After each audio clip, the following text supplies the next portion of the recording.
A'udzubillahiminasyaitonirrajim. Bismillahirrahmanirrahim. Wa bihi nasta'in ala umuri dunya waddin. Wa sallallahu ala Muhammadin wa alihi thayyibin at-tahirin. Kullu nafsin dha'iqatul maut. Shadaqallahul aliyyul azim. Na'am ayuhat talabah, bertemu kembali bersama Al-Fakir. Semoga antum semua dalam keadaan sehat walafiat beserta keluarga semuanya. Kita bertemu kembali dalam pelajaran Ulumul Quran. Nah, di pembahasan sebelumnya telah kita bahas tentang asalibul wahyi, yaitu cara-cara wahyu itu ternyata bukan hanya Al-Quran saja, bisa jadi hadis qudsi, bisa jadi ahkam, hukum-hukum syariat, bisa jadi urusan-urusan politik dan lain-lain. Di pembahasan kita kali ini kita akan membahas yang namanya pembahasan wahyu ghairu risali. Wahyu selain risalah, yang mana di kitab ini disebutkan ternyata wahyu ini bukan hanya untuk para nabi, akan tetapi wahyu juga bisa turun kepada selain nabi dan rasul. Yang dicontohkan dalam kitab ini ada 6 kira-kira, yaitu yang pertama Allah mewahyukan kepada Ummi Musa. Ummi Musa, ibunda Nabi Musa, bukan nabi, bukan rasul, tapi dapat wahyu. Lalu kemudian kepada siapa lagi? Sayyidah Maryam binti Imran Ummi Isa.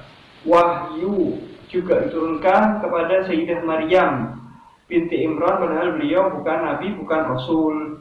Lalu kepada siapa lagi? Kepada istri Nabi Allah Ibrahim, Sayyidah Sarah, kalau tidak salah, ibunda Nabi Allah Ishak, juga diberikan wahyu.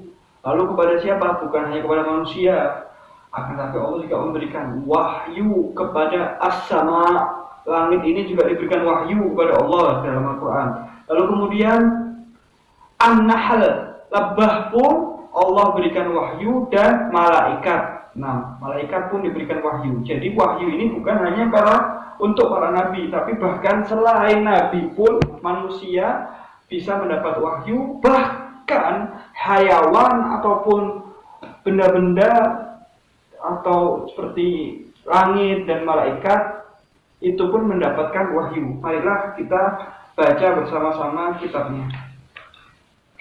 Nah, al-wahyu ghairu risali. Jadi wahyu ada 2. Ada yang al-wahyu risali, sudah kita ketahui, wahyu yang turun pada nabi atau rasul untuk urusan risalah. Nah, ada yang kedua, namanya al-wahyu ghairu risali, wahyu selain risali. Al-asalibu thalatha minal wahyi la takhtassu bil anbiya. Cara-cara yang tersebutkan kemarin itu seperti halnya dengan cara mimpi, dengan cara didatangi malaikat langsung, atau dengan cara ilham atau langsung ke hati nabi, itu tidak khusus untuk para nabi. Wala biwahyin nubuwah, dan tidak khusus dengan wahyu nubuwah. Bal hiya tajri ma'a ghairil anbiya wa fil aghradil ukhra ghairu risaliyah. Bahkan tapi dia wahyu ini juga turun, juga berlanjut kepada selain para anbiya, dan untuk tujuan-tujuan lain selain tujuan-tujuan risalah. Nah, kama huwal hal binisbah li Ummi Musa, itu seperti keadaan jika kita nisbatkan kepada ibunda Nabi Allah Musa, wa Maryam binti Imran, dan Sayyidah Maryam binti Imran, wa imratu Ibrahim, dan istri Ibrahim, fi sharihil Qur'anil Karim, dalam Al-Quran secara gamblang Allah menyebutkan wa auhayna, dan kita wahyukan. Seperti contoh surat Al-Qasas ayat 7, wa auhayna ila ummi Musa, dan kami wahyukan pada ibunda Musa. Wa idh qalatil, ayat kedua, surat Ali Imran ayat 42. Bismillahirrahmanirrahim. Wa idh qalatil malaikatu ya Maryam innallaha astafaki wa tahharaki wa astafaki ala nisa'il alamin. Nah, sampai ke ayat selanjutnya, yaitu surat Hud ayat 73, ayat 69 sampai ayat 73, tentang imra'atu Ibrahim. Nah, antum bisa baca sendiri ayat-ayatnya. Kita lanjutkan pembacaannya. Wa minal wadih, dan telah jelas anna hadhil aghrad lam takun risaliyah. Tujuan-tujuan ini bukan untuk tujuan-tujuan risalah seperti halnya para nabi yang mendapat wahyu untuk tujuan disampaikan kepada manusia. Tapi tidak ada wahyu-wahyu selain risalah, selain tujuan-tujuan risalah. Walam yalzam min nuzulil malaikah fiha, dan tidak harus malaikat turun untuk menyampaikannya. Tidak harus malaikat yang turun untuk menyampaikan wahyu kepada selain para nabi dan rasul.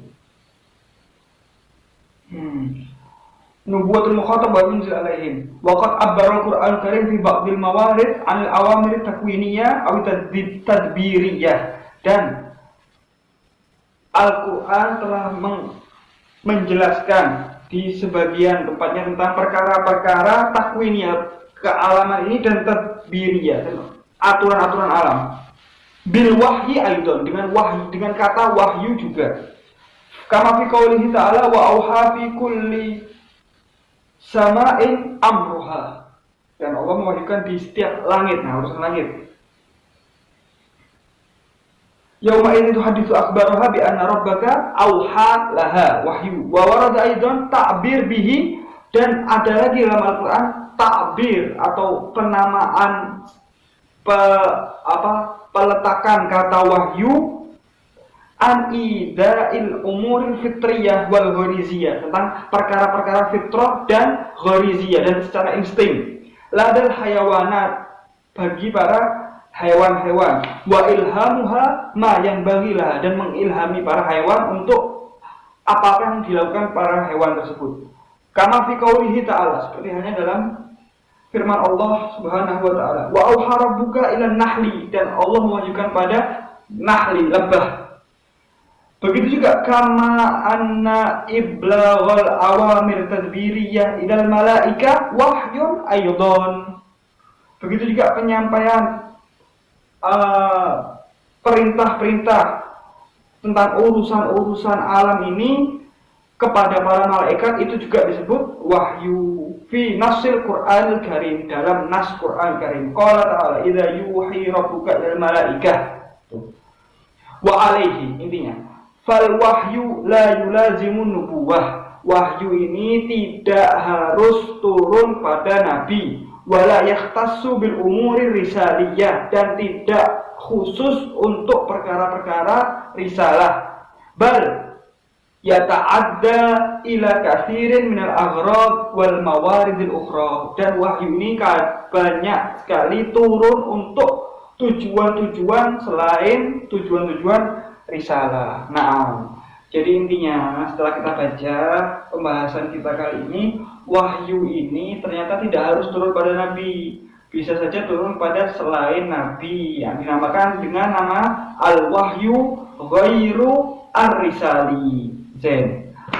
Pertanyaannya sekarang, kita Ustadz, ana sebagai manusia, bisakah kita mendapatkan wahyu? Bisa. Jawabannya bisa, tapi bukan wahyu risali. Kita bisa mendapatkan wahyu ghairu risali. Dalam bentuk apa? Nah, jawabannya, wahyu ini manusia diberikan oleh Allah, seluruh manusia diberikan oleh Allah wahyunya dalam bentuk al-fitrah. Fitrah ini adalah salah satu wahyu yang diberikan Allah kepada seluruh manusia. Fitrah ini contohnya hubbul kamal, cinta pada kesempurnaan, hubbul nadhafah, cinta kepada kebersihan, cinta kepada keindahan. Itu semua fitrah-fitrah yang dimiliki oleh manusia, dan itu termasuk wahyu untuk menjaga kemanusiaan manusia. Seperti halnya lebah yang diberikan ghariza, diberikan insting, diberikan fitrah untuk hinggap pada bunga-bunga dan mengambil nektar sehingga menjadi madu. Begitu juga Allah memberikan wahyu secara insting, secara ghariza kepada lalat untuk menempel, untuk hinggap pada kotoran-kotoran. Sebagai contoh dua ini, antum boleh pilih gambar di atas ini, lalu ini, dan terakhir ini. Baik. Jika antum sudah memilih gambar-gambarnya, jika antum memilih yang sebelah kanan al-fakir, maka ketahuilah fitrah antum masih baik. Tapi jika antum memilih yang sebelah kiri, maka jangan-jangan fitrah antum sudah mulai rusak. Jadi fitrah ini bisa kita jaga. Fitrah ini ayuhat thalabah harus kita jaga. Fitrah ini suci dan darajat, punya tingkatan-tingkatan.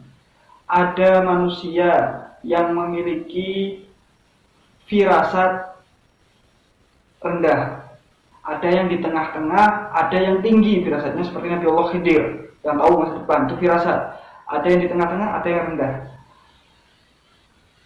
Tapi intinya semua suci. Semua itu adalah Allah berikan kepada antum selama antum tidak bermaksiat kepada Allah. Allah berikan kepada antum selama antum mendekatkan diri antum kepada Allah. Antum diberikan firasat yang antum bisa memilih. Itu namanya wahyu, ilham. Fa'alhamaha fujuraha wa taqwaha. Itu ayat Al-Quran.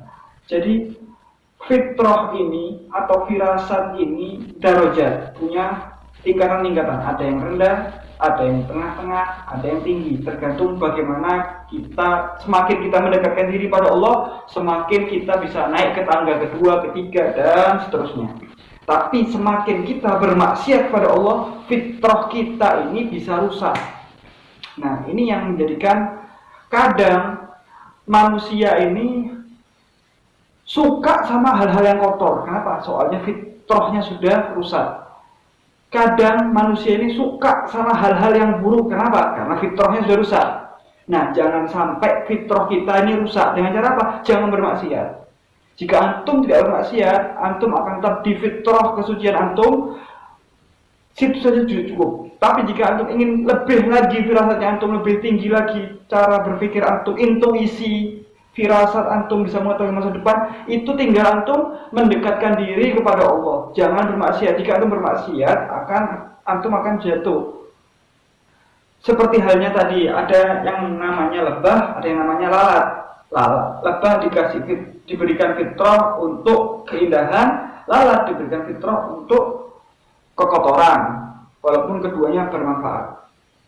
Apa manfaatnya lalat? Manfaatnya lalat yaitu untuk memperingatkan orang-orang yang sombong. Terusnya ada Namrud itu mati karena kehirup lalat. Padahal dia adalah raja yang sangat kuat menurut dia. Tapi kalahnya matinya karena hewan lalat. Jadi untuk mengalahkan, untuk memperingati orang yang sombong itu lalat. Nah, tapi semua intinya ada tujuan-tujuannya. Tinggal antum pilih, antum mau menjadi lebah atau antum mau menjadi lalat. Antum ingin naik tingkatan lebih tinggi atau antum malah turun ke sumur neraka jahanam. Tinggal antum pilih. Jika antum lebih memilih naik ke tingkatan lebih tinggi dan indah, antum harus mendekatkan diri pada Allah. Jika antum maunya turun sumur neraka yang fidarkil jahim, antum terserah antum bermaksiat, itu pilihan. Allah berikan pilihan, dan ini adalah ikhtiar kita ini termasuk wahyu. Seperti halnya barusan antum milih yang kanan, berarti antum punya wahyu. Oh, antum lebih suka yang kanan, itu wahyu, itu termasuk. Tapi wahyu baru lisani. Baik. Sekarang apa yang menyebabkan orang ini suka ke keburukan padahal fitrahnya suci? Kenapa kok orang pada suka keburukan? Karena lingkungan. Lingkungan ini punya efek besar pada diri manusia. Jika kita kumpul sama orang-orang jual ikan, ya mau tidak mau kita akan bau ikan. Tapi jika kita kumpulnya bersama orang-orang yang jual parfum, kita akan mau tidak mau ikut wangi. Begitu pula kita ini. Kadang manusia ini suka awalnya, contohnya, berkata kotor, berkata jorok. Awalnya ketika dia katakan, dia risih. Ketika dia mendengar kata itu, dia risih. Kenapa ya kok orang ini berkata jorok? Tapi karena dia ada di lingkungan yang orang-orangnya suka berkata kotor, 1 kali, 2 kali mendengar, 3 kali, 10 kali mendengar, sudah mulai terbiasa mendengar, sudah tidak risih seperti sebelumnya, lalu dia mulai berkata kata-kata itu, 1 kali risih, 2 kali, 3 kali, 10 kali, sehingga selesai risihnya sampai dia terbiasa untuk berkata kotor. Ya, ini namanya fitrahnya sudah rusak. Bagaimana cara kita orang agar fitrah kita ini tidak rusak? Nah, Al-Fakir berikan contoh. Seperti halnya ulat. Ulat ini kalau kita lihat mainnya kotor-kotor, di tanah segala macam, sukanya kotor-kotor. Akan tetapi ketika antum ingin untuk revolusi diri, antum harus jadi ulat. Apa yang dilakukan ulat ini? Ulat ini ketika dia ingin revolusi, dia berevolusi, dia menutup diri, jadi kepompong beberapa hari, beberapa waktu, lalu kemudian dia keluar dengan bentuk yang lain yang indah dan naiknya ke atas, bukan lagi main di bawah, jadi kupu-kupu yang indah. Kita pun sebagai manusia, Allah berikan contoh ulat agar kita orang bisa mempelajarinya. Kita pun ikhwani sebagai manusia, jika kita orang ini merasa ada lingkungan yang buruk, sebisa mungkin antum tutup diri antum, jangan ikut-ikutan buruk. Antum tutup diri antum jadilah antum kepompong, antum berdiam diri di rumah, jangan keluar, membersihkan diri, membersihkan hati. Lalu kemudian beberapa waktu jika antum konsisten, jika antum istiqomah di sana, antum akan keluar dalam sesuatu yang berbeda dan antum sudah berbeda dari sebelumnya. Nah, syukran ala istimaikum wa bihadza tammal kalam wa rufi'al maqam wa sallallahu ala Muhammadin wa alihi at-tayyibin at-tahirin.